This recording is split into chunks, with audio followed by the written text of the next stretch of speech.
你以為講大家都改唔到就放過對方係一種體面嘅分手？其實根本就係一句我懶得為你努力。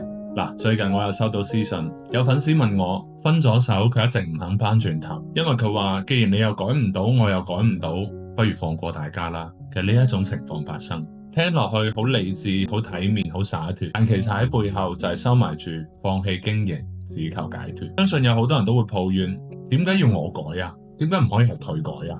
憑咩？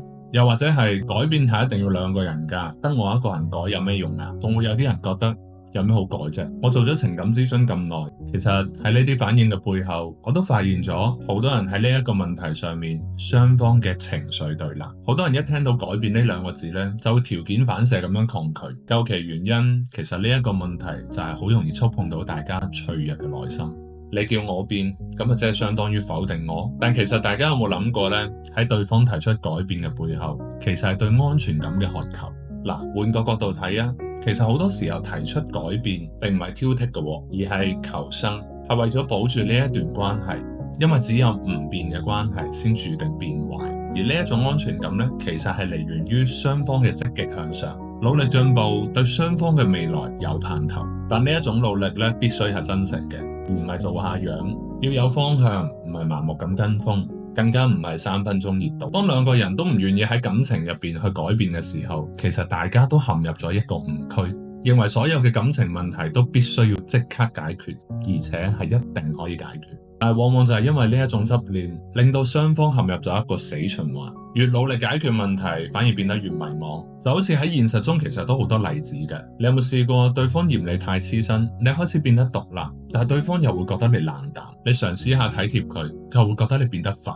其實好多時候，對方要嘅並唔係你要變成某一種樣，而係你願意為佢改變。重點唔係你做咗啲咩，而係你有冇心。感情問題嘅關鍵唔在於問題表面，而係在於雙方嘅內心感覺。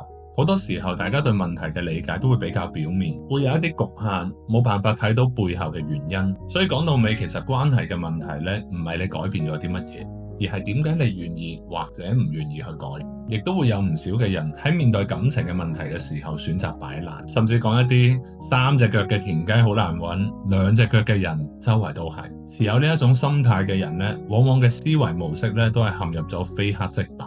但現實係，無論你換咗幾多個伴侶，你只要用呢一種思維方式，你都唔會過得好嘅。因為呢一類型嘅人呢，吸引到嘅通常都係同自己思維相似嘅人。所以當大家都唔願意去解決問題嘅時候，咁咪一齊解決人咯。感情自然亦都唔會長久啦。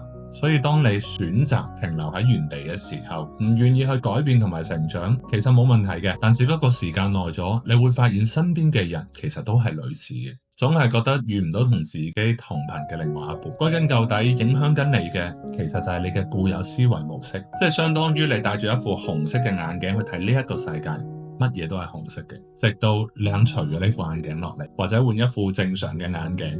咁喺我哋面對另外一半提出改變要求嘅時候，我哋首先要去判斷呢一個要求合唔合理，以及喺呢一個要求嘅背後，其實收埋住自己另外一半有乜嘢未被滿足嘅需求呢？你可以主動咁樣去同你另外一半求證溝通，去搞清楚究竟對方想表達嘅係乜嘢。就好似開頭所講嘅黐身問題，你嘅另外一半可能唔係單純覺得你黐身，佢只係覺得你控制欲太強，令到佢冇空間。所以每一個人其實對黐身嘅理解其實都唔一樣嘅。呢一個就一定要雙方去對齊啦。咁當你理解咗你另外一半背後嘅需求嘅時候，你哋兩個人咪可以一齊去規劃你哋以後嘅空間咯。拍拖嘅時候好好享受二人世界，該工作嘅時候互相專注、互相獨立，大家都可以去做自己一啲覺得感興趣嘅事。其實唔一定要對方全程參與㗎，但好重要嘅一樣嘢，我哋要尊重對方嘅興趣愛好。你可以唔接受，可以唔做，但麻煩你尊重我嘅興趣。如果可以嘅話，偶爾互相陪伴，去參與一下，體驗一下對方嘅精神世界，但一定唔好去強迫對方捆綁埋一齊，咁樣會令到雙方都覺得好窒息㗎。感情就肯定會出現更加多嘅問題啦。有時候感情呢就好似減肥一樣，想長期有效，一定唔係靠一時衝動嘅節食，係持續而穩定嘅生活方式改變。但係當我哋遇到瓶頸期嘅時候，我哋會好容易產生負面嘅情緒，沮喪啦、放棄啦、焦慮啦、迷茫啦。所以其實減肥又好，控制飲食又好，健身都好，其實都係冇錯嘅。但係點解咁多時候都會唔成功呢？係因為減肥除咗需要付出行動之外，你仲需要有好強大嘅心理素質同埋意志力，以及多角度咁樣去睇問題嘅思維方式。唔好淨係睇住體重呢一個數字嘅結果，反而你要多啲去感受一下喺運動嘅過程入邊出汗嘅嗰一種淋漓盡致嘅感覺。同埋一段時間健康飲食俾你帶嚟嘅身體變化，呢一啲先至係令到你可以繼續保持嘅體驗。當你越唔執着去達到某一個結果目標嘅時候，反而你越容易成功。當你越關注結果本身嘅時候，你越容易陷入迷惘同埋焦慮，你會覺得離個結果點解仲咁遠？所以大部分成功嘅人，其實喺佢哋心入邊咧都會發生咗一啲變化嘅，經歷過痛啦、迷失啦、反思啦、重建信念。感情亦都係咁㗎，唔好淨係睇住問題嘅表面，更加唔好以為解決咗呢一個問題就可以萬事大吉啊！喺感情入邊最唔穩定嘅關係就係兩個都唔願意面對自己嘅人，所以一定要搞清楚問題背後深層嘅需求係啲乜嘢。就好似有啲人，佢哋經常都會提分手，然後以為唔提分手感情就冇問題，但其實你需要搞清楚嘅係點解你咁中意提分手？你係試探對方啊，定係因為你冇安全感，定係因為內在匱乏，定係你有分離焦慮？如果係安全感嘅問題，我哋就要去學識為自己創造一個安全嘅環境，及時咁樣安撫自己，而唔係通過向對方索取不斷換取安全感。當你能夠為自己帶嚟滿足嘅安全感嘅時候，你嘅情感就會開始獨立，變得強大啦，有魅力啦，同時亦都會為身邊嘅人帶嚟安全感。當對方感受到你正面嘅影響嘅時候，兩個人嘅關係先會自然變好㗎。處理感情矛盾，當只有一個矛盾嘅時候，我哋就去專注呢一個矛盾；但當有好多矛盾嘅時候，我哋就專注最大最關鍵嗰個。只要將最大嘅矛盾解決咗，其他小問題都會迎刃而解嘅。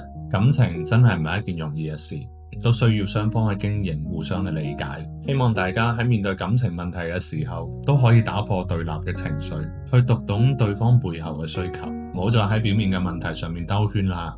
且行且珍惜，感情呢，從來都唔係靠逃避去維繫㗎。願唔願意為對方改變，願唔願意為自己改變，唔單止反映緊你愛唔愛對方，更加反映緊你願唔願意成長成為一個更加好嘅自己。所以當你面對感情入邊改變嘅話題，你係真係抗拒改變啦，定係抗拒為對方改變？你哋之間係真係冇得救啊，定係唔夠想救啊？而喺你怕改變嘅背後，究竟你怕緊啲乜嘢呢？怕失去自己，定係怕根本得唔到對方？愛情有迷霧，陪你睇清路。我係Chuck，我哋一齊拆解愛情難題。